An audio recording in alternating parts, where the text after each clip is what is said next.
Bulletin का आगाज करें। सबसे पहले खबर दें, पीपल्स पार्टी के चेयरमैन बिलावल भुट्टो जरदारी ने लंदन में साबिक वजीर आजम मियां मोहम्मद नवाज शरीफ से मुलाकात की। मुश्तरका प्रेस कॉन्फ्रेंस में नवाज शरीफ ने कहा कि इमरान खान ने मुल्क में बदअखलाकी और गुंडागर्दी का कल्चर पैदा किया। ये बहुत बड़ा चैलेंज है जिससे हमें निपटना है। 4.25 साल का इमरान खान का दौर है और यानी हर चीज़ पे यू टर्न, जो पहले कहा है बिल्कुल बरक्स किया जब आप इक़्तिदार में आए। आप देख लें सारी वीडियोस, एक एक चीज़ पे, चाहे वो IMF पे पास मैं जाऊंगा उससे पहले मैं खुदकुशी कर लूंगा। हमने तो आपको खुदकुशी करते हुए अभी तक नहीं देखा। तो ये इस तरह के बातें की ही नहीं की उन्होंने, की ये बातें, ये कोई पाकिस्तानी इन बातों को भुला नहीं सकता। तो मैं यानी कि इस बात पे मुझे बड़ा दुख है, मुझे बड़ा अफसोस है कि हमने पाकिस्तान जनरल वो इसलिए नहीं बनाया था कि इस तरह का हशर कर दिया जाए उसके साथ। तो इसको हमने ठीक करना है, रिपेयर करना है, जो डैमेज हो गया है उसको रिपेयर करना है। इसमें पाकिस्तान की तमाम पार्टी, चाहे वो बलूचिस्तान से हैं, चाहे वो अपना सिंध से हैं, या वो पंजाब से हैं, या खैबर पख्तून से हैं, मैं समझता हूँ कि सबको मिलकर बैठ के हमें इस मुल्क को इन सारे गंभीर मसाइल से बाहर निकालने के लिए सर जोड़कर बैठना होगा। पीपल्स पार्टी के चेयरमैन बिलावल भुट्टो जरदारी ने नवाज शरीफ के साथ मुश्तरका प्रेस कॉन्फ्रेंस में कहा कि आज भी नून लीग और पीपल्स पार्टी का साथ उतना ही ज़रूरी है जितना मीसाक़े जमहूरियत के वक्त था। कहा कि इमरान खान को घर भेज दिया, जो नुकसान उन्होंने मुल्क को पहुंचाया उसको ठीक करना है। हम या जमहूरियत की तरक्की की तरफ जा सकते हैं, जमहूरियत का बहाली की तरफ जा सकते हैं, मुआशी तरक्की की तरफ बढ़ सकते हैं, एक आज़ाद खुद मुख्तार खारजा पॉलिटी के साथ आगे बढ़ सकते हैं, या हम रिवर्स गियर में चल के वही गलतियाँ फिर से रिपीट कर सकते हैं। और जो आज का मुलाकात है, जो आज का पाकिस्तान पीपल्स पार्टी और मुस्लिम लीग का साथ है, वो उतना ही ज़रूरी है जितना जब हम मिल के चार्टर ऑफ डेमोक्रेसी लेकर आए, जब हम मिल के 18वीं तरमीम लेकर आए, जब हम मिल के ना सिर्फ CPAC का मंसूबा को लेकर आए थे, मगर उस CPAC को मंसूबा को हकीकत में तब्दील करके पाकिस्तान के अवाम के सामने अब दिखा सकते थे। आज भी अगर हम इमरान खान को, इस सिलेक्टेड को तो घर भेज दिए हैं, उसका हुकूमत तो ख़त्म कर दिया है, अवाम की उम्मीदें मुतालबात पे पूरे उतरे हैं, इमरान खान तो चला गया, मगर जो नुकसान इस सिलेक्टेड वज़ीर आज़म ने पाकिस्तान की जमहूरियत के साथ किया, वो नुकसान वहीं की वहीं है।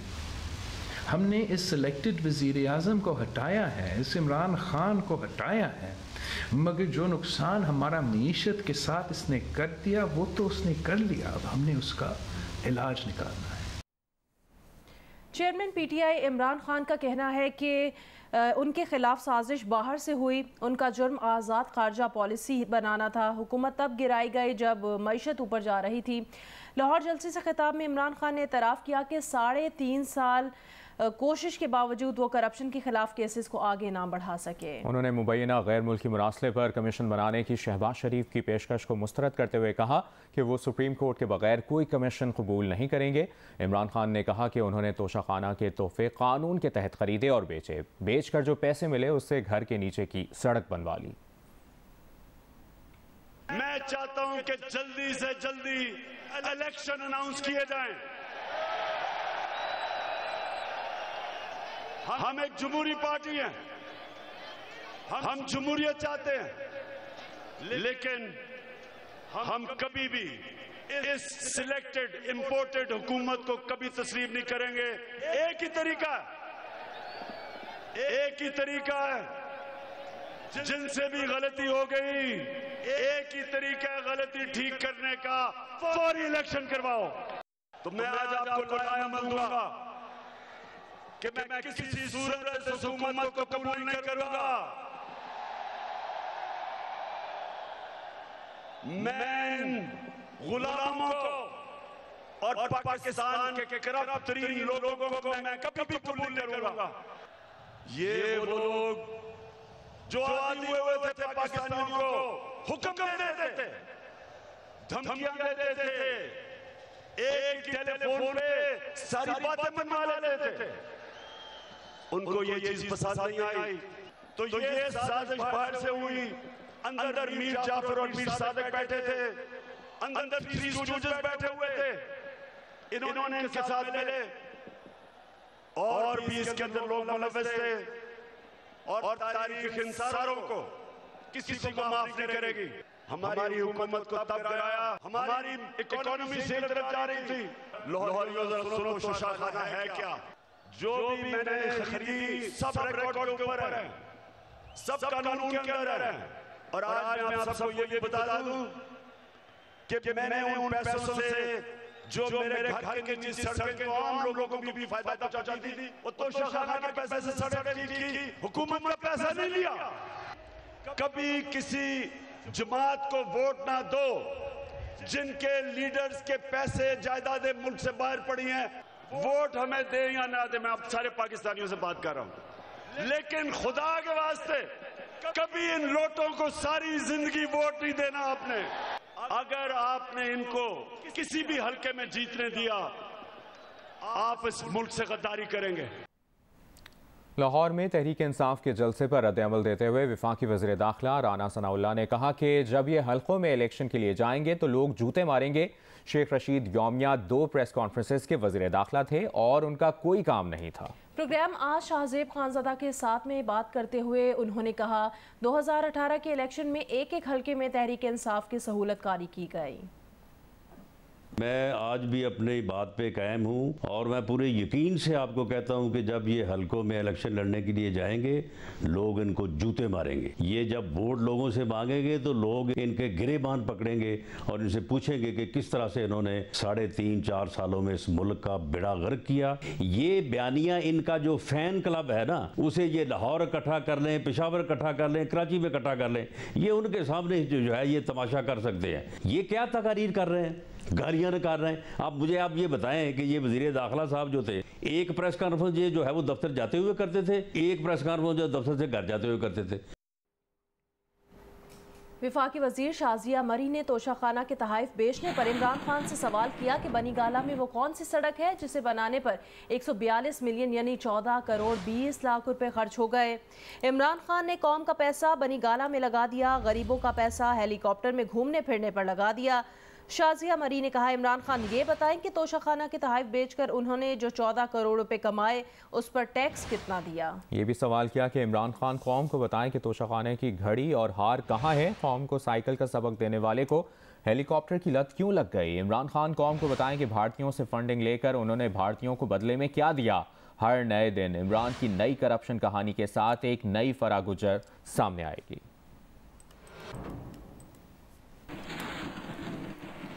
सदर मुमलिकत आरिफ अलवी ने हुकूमत और ऐवान सदर में बदएतमादी ख़त्म करने का फैसला किया है। मामूल की आइनी जिम्मेदारियों की अदायगी पर आमादगी का इजहार किया है। सदर आरिफ अलवी ऐवान सदर में आज नए वज़रा से हलफ लेंगे। जावेद लतीफ़, आगा हसन बलोच, हाशिम नौतेज़ई और चौधरी सालिक हलफ उठाएंगे।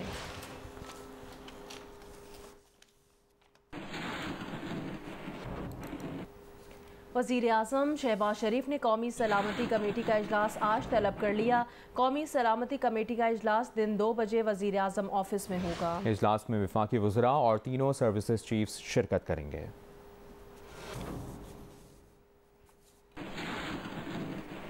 कराची के चंद इलाकों में लोड शेडिंग का दौरानिया आर्जी तौर पर बढ़ाया गया है। तर्जुमान के इलेक्ट्रिक का कहना है कि लोड शेडिंग में इजाफा नेशनल ग्रिड से बिजली की तरसील में कमी के बाइस है। नेशनल ग्रिड से तकरीबन 300 मेगावाट बिजली की कमी का सामना है। बेशतर इलाकों में बिजली की तरसील बिला तातुल जारी है।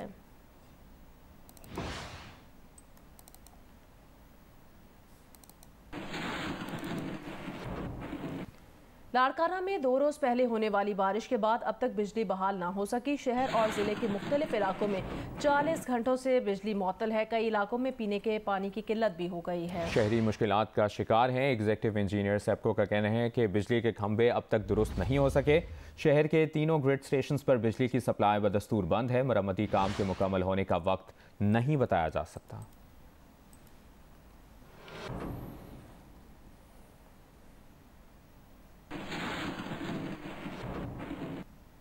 स्वात और मुल्हिका इलाकों में गैर एलानिया लोड शेडिंग का दौरानिया 8 घंटे तक पहुंच गया है, जिसके बायस शहरियों को मुश्किलात का सामना है। तफसील बताएंगे नुमाइंदा जियो न्यूज़ महबूब अली। जी बिल्कुल, मुल्क के दीगर इलाकों की तरफ वादी स्वात में भी लोड शेडिंग का दौरानिया बढ़ गया है और अब ये दौरानिया 8 घंटे तक पहुंच गया है, जिसके बायस शहरियों को शदीद मुश्किलात का सामना है। ख़ासतौर पर सहरी और अफ्तारी के वक्त बिजली की सप्लाई मुक़त्ता की जाती है, जिसके बायस रोज़ादारों को शदीद मुश्किलात का सामना रहता है। दूसरी जानिब दर्जियों का ये कहना है कि उन्होंने ईद उल फितर के लिए अच्छा खासा आर्डर लिया था, लेकिन अब जब लोड शेडिंग का दौरानिया बढ़ गया है तो उनके लिए आर्डर तैयार करना इंतहाई मुश्किल हो गया है। इसलिए शहरियों ने और दर्जियों ने हुकूमत से मुतालिबा किया है कि लोड शेडिंग का दौरानिया कम किया जाए ताकि उनकी मुश्किलात में कमी आ सके। जी, मुल्तान डिवीजन में गंदम खरीदारी मुहिम काश्तकारों की आदम दिलचस्पी के बायस मुश्किलात का शिकार है। मजीद बता रहे हैं नुमाइंदा जियो न्यूज़ इमरान चौधरी। जी, मुल्तान समेत जनूबी पंजाब के बेशतर इलाकों में गंदम की फसल जो है वो कट चुकी है, लेकिन जिस तनासुब से गंदम की फसल कटी है उस हिसाब से जो सरकारी गंदम खरीदारी मराकज़ है वहाँ पर गंदम जो है वो नहीं पहुँच सकी। महकमा खुराक के अदादो शुमार के मुताबिक मुल्तान डिवीज़न के 4 अजला में 6.5 लाख मैट्रिक टन गंदम की खरीदारी का हदफ मुकर्रर किया गया था, लेकिन अभी तक सिर्फ 1.5 लाख मैट्रिक टन गंदम ही खरीदी जा सकी है, जो टारगेट का सिर्फ 24% बनता है।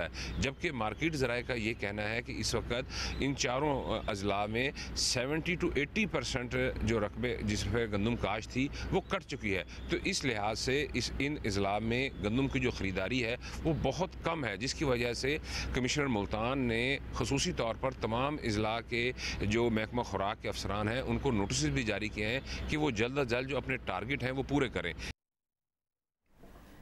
गोजरा में भी सस्ते रमज़ान बाजार में आटा और चीनी की कीमतों में कमी से लोग मुस्तफ़ीद हो रहे हैं। दूसरी जानिब नौशहर फ़िरोज़ के यूटिलिटी स्टोर्स पर सस्ता आटा गायब हो गया है, जबकि सस्ती चीनी खरीदने के लिए शहरियों को दालें और चावल खरीदारी लाजमी करार दी गई है। मजीद बता रहे हैं गोजरा से नुमाइंदा जियो न्यूज़ साकिब महमूद भट्ट और नौशहर फ़िरोज़ से गुलाम मुस्तफ़ा।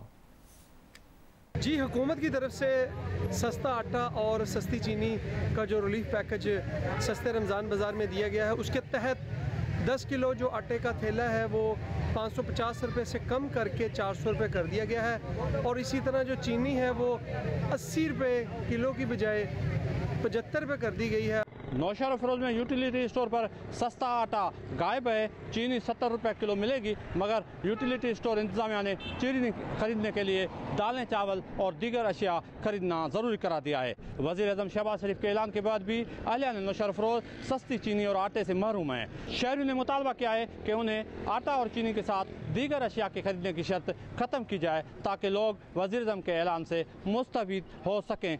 पाकिस्तान के फास्ट बॉलर हसन अली की काउंटी चैंपियनशिप में तबाहकुन बॉलिंग। लंकाशायर की जानिब से हसन अली ने एक इनिंग्स में 6 विकेटें हासिल की। 17 ओवर्स में 47 रन दिए। एक और मैच में शाहीन शाह अफरीदी ने 3 विकेटें हासिल की।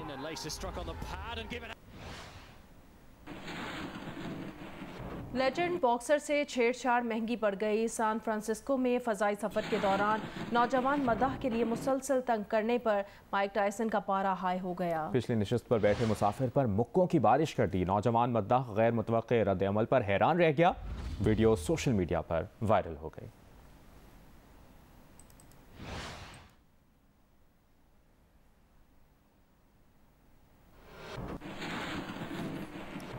हमारी तर्ज ज़िंदगी का ज़मीन के माहौल पर गहरा असर पड़ता है। हम तवानाई का इस्तेमाल कैसे करते हैं, ग़िज़ा और सफ़र, हर एक कदम ज़मीन के माहौल पर अपना असर छोड़ता है। मुनीबा ज़मीर शाह आज आपको आगाह करेंगी कि इनफरादी सतह पर हम किस तरह माहौल दोस्त रवैयों से माहौलियाती तब्दीली के हल में अपना हिस्सा डाल सकते हैं। हम में से हर एक ये शिकवा ज़रूर करता है कि गर्मी बर्दाश्त से बाहर होती जा रही है। आबो हवा भी पहले जैसी नहीं रही। ये मौसमियाती तब्दीली है जो अब एक आलमी मसला बन चुकी है। इसलिए इसके हल के लिए हुकूमतों और इक़दारों को इक़दामात करने होंगे। हमें इस सोच को बदलना होगा। देखा जाए तो आलमी सतह पर 2/3 ग्रीन हाउस गैसेस का अखराज हमारे घरों से होता है। ये green house gases global warming का बायस बन रही हैं। हम में से हर एक तर्ज़ ज़िंदगी में थोड़ी बहुत तब्दीली लाकर ग्लोबल वार्मिंग को महदूद करने में अहम किरदार अदा कर सकता है।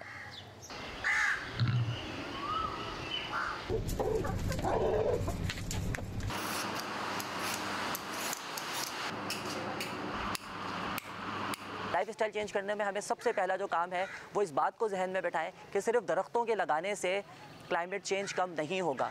दरख्तों के लगाने से कार्बन स्टॉक तो आ जाएगी, लेकिन दरख्तों के लगाने के साथ साथ हमें अपना लाइफ स्टाइल चेंज करना है। और हमें लाइफ स्टाइल चेंज करने में हमें सबसे पहले जो हम सॉलिड वेस्ट का जो हमारे शहर कराची में, लाहौर में और बड़े जो शहर हैं पाकिस्तान के, उसमें जो एक मसला है कि हम कचरे को मिक्स कर देते हैं, चाहे वो प्लास्टिक हो, पेपर हो, फूड वेस्ट हो, यार्ड वेस्ट हो, इन सबको वेस्ट करते हैं और ये कचरा कुंडी में जाता है। और सबसे आसान हल हम इसका ये तलाश करते हैं कि हम कचरे को आग लगा देते हैं कि हम सॉलिड वेस्ट को सेग्रीगेट करें, पेपर को अलग कर लें, प्लास्टिक को अलग कर लें, फूड वेस्ट को अलग कर लें, किचन वेस्ट को हम जानवरों को खिला सकते हैं। और सेग्रीगेशन ऑफ वेस्ट हो जाएगा जब सारे अलग अलग डस्टबिन में होंगे, तो हमारे पास कुछ वेस्ट बचेगा नहीं जो हम कचरा कुंडी में फेंकेंगे। दूसरा काम ये करना है कि पब्लिक ट्रांसपोर्ट ज़्यादा से ज़्यादा इस्तेमाल करें। अपनी इंडिविजुअल बाइक्स, अपनी गाड़ियाँ जो है वो सड़कों पे कम से कम लेकर आएँ, क्योंकि फॉसिल फ्यूल्स की बर्निंग होती है। जो हम फ्यूल यूज़ करते हैं वो फॉसिल फ्यूल्स होते हैं। शॉर्ट डिस्टेंसेस के लिए हम वॉक करें। वॉक से हमारी सेहत भी अच्छी रहेगी और कार्बन फुटप्रिंट्स भी कम होंगे। और जब कार्बन फुटप्रिंट्स कम होंगे तो इसका मतलब है कि क्लाइमेट चेंज में भी कमी आएगी। हम सोलर पैनल्स को लगाएं,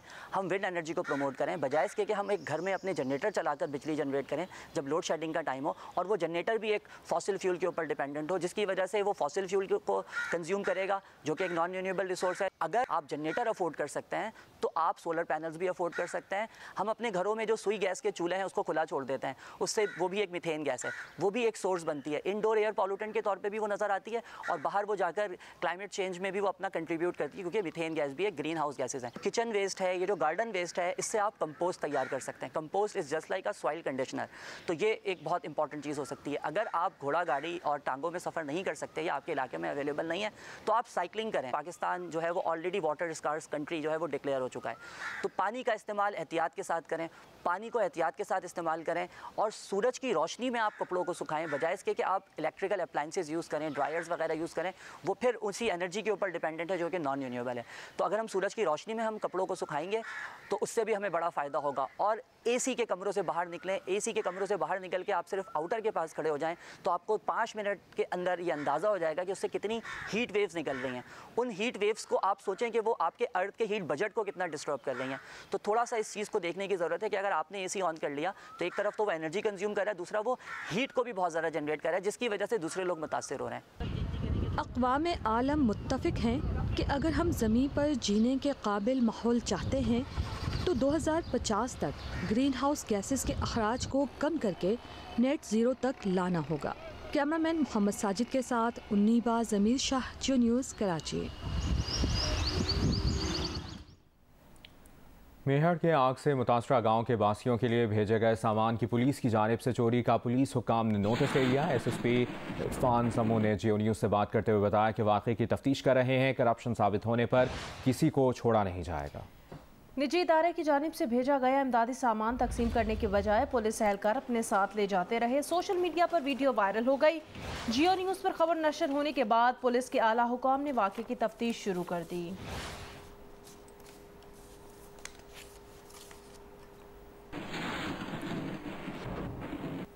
अभी आपको खबर दें, लंदन में नवाज शरीफ और इसहाक डार से मुलाकात के बाद वज़ीर ख़जाना मिफ्ता इस्माइल IMF से मुज़ाकरात के लिए वाशिंगटन रवाना हो गए। मीडिया से बात करते हुए मिफ्ता इस्माइल ने कहा कि इस साल खसारे का बजट होगा, मुश्किल फैसले करना होंगे।